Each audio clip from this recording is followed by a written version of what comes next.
Salam saudara sekalian, setelah kita belajar terkait dengan musik dan nyanyian dalam PL, untuk hari ini kita akan masuk lebih jauh, yaitu musik dan nyanyian dalam kitab Perjanjian Baru. Jadi kita akan lihat penggunaan nyanyian, penggunaan musik dalam kitab Perjanjian Baru. Ya, saya akan share screen terlebih dahulu untuk materi hari ini, yaitu musik dalam kitab Perjanjian Baru. Jadi ini sebentar saya pakai ini dulu pointer. Ya. Musik dalam kitab Perjanjian Baru. Pada masa Tuhan Yesus Kristus melayani, memang kalau kita lihat waktu itu orang Kristen ya biasanya mereka menyanyikan nyanyian Mazmur Daud dan puji-pujian yang terdapat dalam kitab Perjanjian Lama. Jadi waktu itu memang kalau kita lihat bait suci masih ada ya. Zaman masa Tuhan Yesus itu bait suci masih ada dan banyak mereka beribadah di bait suci. Namun memang kalau kita lihat setelah Yesus naik ke sorga itu bait suci masih ada, gitu ya. Tetapi memang untuk orang Kristen itu mereka banyak yang ini menyanyikan nyanyian Mazmur dan puji-pujian yang biasa dipakai dalam kitab Perjanjian Lama. Alkitab memberitahukan kepada kita bahwa pada saat Last Supper, perjamuan terakhir, Yesus menyanyikan sebuah nyanyian pujian bersama dengan para murid-muridnya. Matius 28 ayat 30. Ya, kemungkinan besar memang yang dinyanyikan adalah Mazmur. Ada kemungkinan pasal 113, 118 yang secara tradisional dinyanyikan pada saat perayaan Paskah ya. Seperti itu. Matius 26 ayat 30 dicatat bahwa sesudah mereka menyanyikan nyanyian pujian, pergilah mereka ke Bukit Zaitun. Kitab Talmud Yahudi menjelaskan bahwa adanya tradisi menyanyikan Mazmur dalam bait Allah. Rupanya Tuhan Yesus dan para muridnya masih memakai kitab ini sebagai ya buku dan doa mereka, yaitu memakai Mazmur. Dalam kitab Perjanjian Baru kita menemukan ada nyanyian Maria, ada nyanyian pujian Zakaria, ada nyanyian Malaikat, nyanyian Simeon, nyanyian Kristus, ya ini Filipia, lalu serta nyanyian-nyanyian lainnya yang ada di dalam kitab Perjanjian Baru. Seperti dalam kitab PL ada nyanyian Musa, nyanyian Deborah, dan seterusnya ya. Paulus membantu kita untuk mengenal jenis lagu yang beredar ketika gereja mula-mula lahir, ketika ia menasihati jemaat yang dilayaninya agar saling menguatkan satu sama lain. Dia mencatat dalam Efesus pasal 5:19 dan berkata-katalah seorang kepada yang lain dalam Mazmur, psalmois, kidung, pujian, noise, dan nyanyian rohani, oidus. Bernyanyi dan bersorak bagi Tuhan dengan segenap hati. Ya, jadi kita akan lihat bahwa pada zaman gereja mula-mula di sini ya nasihat yang diberikan Paulus kepada jemaat untuk menyanyikan Mazmur, kidung pujian, dan nyanyian rohani. 3 jenis nyanyian ini pun ditulis dalam Kolose 3:16. Hendaklah perkataan Kristus diam dengan segala kekayaannya di antara kamu, sehingga kamu dengan segala hikmat mengajar, menegur seorang akan yang lain, sambil menyanyikan Mazmur, puji-pujian, dan nyanyian rohani. Kamu mengucap syukur kepada Allah dalam hatimu. Efesus pasal 5 ayat 19 dan Kolose pasal 3 ayat 16 diajarkan prinsip kekristenan untuk memuji dan memuliakan Tuhan. Memang Tuhan memperlengkapi setiap orang yang dipilih Tuhan menjadi penginjil, pengajar, pemusik, ya, sesuai karunia Allah.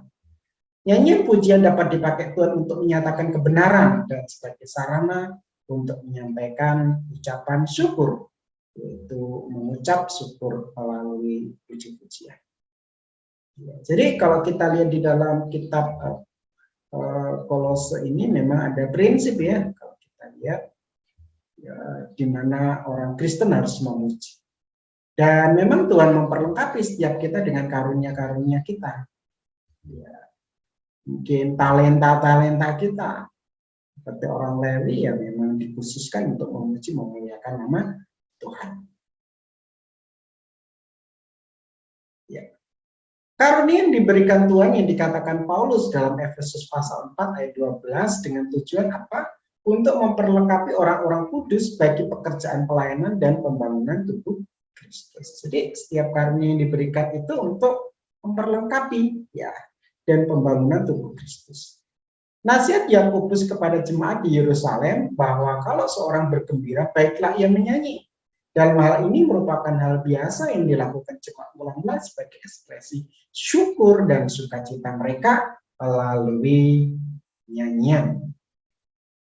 Paulus Silas memuji Tuhan ketika berada dalam penjara sehingga pintu dan belenggu terlepas. Itu kita bisa lihat dalam Kisah Rasul 16 ayat 25-26 ya. Puncak dari nyanyian gereja dapat kita baca dalam kitab Wahyu. Sejak awal yang dimulai dengan penglihatan Yohanes atas tata Allah, ya, sampai pada penglihatan Yerusalem baru. Suara musik memenuhi kitab. Hal itu juga membuktikan bahwa musik dan nyanyian mempunyai dimensi eskatologis, penantian kerajaan Allah dalam kedatangan Yesus yang kedua kali, seperti nyanyian surgawi. Wahyu pasal 11 ayat 15-18, nyanyian kemenangan Wahyu 12 10-12.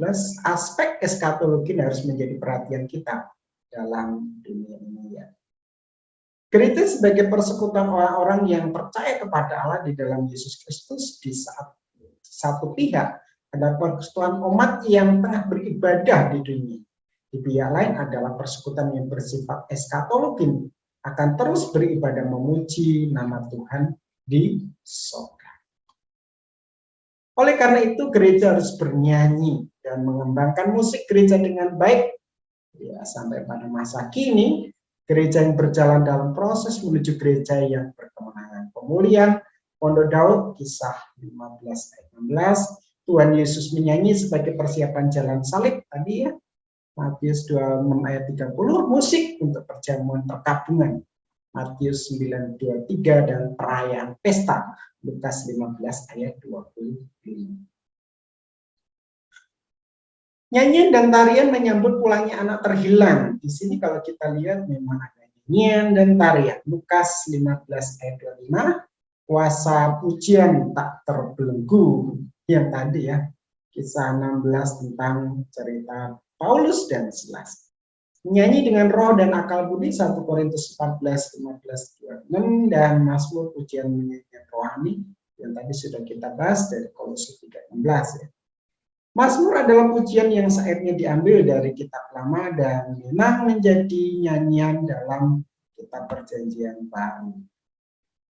Ya, lalu himne atau puji-pujian adalah nyanyian pujian pengagungan yang syairnya merupakan prinsip-prinsip yang diambil dalam kitab perjanjian baru. Nyanyian rohani adalah nyanyian yang dilantunkan setelah mengalami baptisan Roh Kudus, yaitu peristiwa Pentakosta.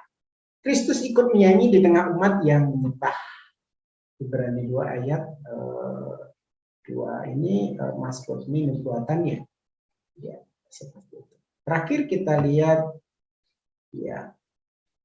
Kalau bergembira baiklah menyanyi, tadi sudah, musik kekekalan Wahyu, sangkakala zaman akhir, hari Tuhan penghakiman. Di sana banyak sekali dipakai alat-alat musik terkait dengan peristiwa-peristiwa yang akan terjadi di akhir zaman. Nyanyian pujian penyembahan, nyanyian baru, ya tadi kita sudah bahas di video sebelumnya, suara Allah seperti bunyi sangkakala. Ini hanya sebuah gambaran saja. Ya. Ini sudah habis ya. Ya.